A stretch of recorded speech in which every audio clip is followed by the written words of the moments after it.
So I'm getting very close to wrapping up production of my album 1914, so I thought this was an appropriate moment for me to share a little bit of the background and inspiration for the album, and at least a little bit of insight as to why I named it 1914. And it begins with my brother, who passed away in the fall of 2013. And he was a very gifted musician, self-taught instrumentalist, multi-instrumentalist, self-taught recording and production.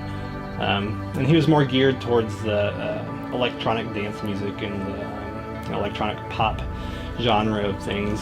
But after he passed away, in his belongings we found a mixed CD of some of his songs, some of which I'd heard before, a lot of which I hadn't. And as I was going through it, there's one that stuck out to me in particular, for a couple reasons. One, it was totally different than his typical style of music. It was very cinematic, almost like something that you'd hear on a soundtrack. And then secondly, it was just more geared towards the type of music that I myself like to listen to and play.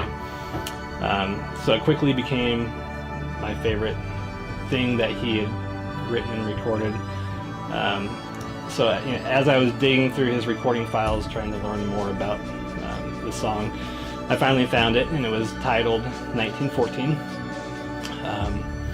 So I don't know, what personal connection he had with that number, or that year, or why he chose that specifically for that song. But it quickly became kind of the central focus of this project that I wanted to do, which was my album 1914. So we're going to play that song for you in its entirety here in just a moment. It's very short, it's about 1 minute and 30 seconds.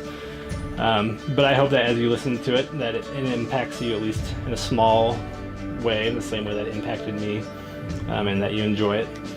And I'm very excited to be finishing up my album that's centered around this concept. And I hope that you have a chance to listen to that as well, and that you enjoy it. So without further ado, here's the original 1914.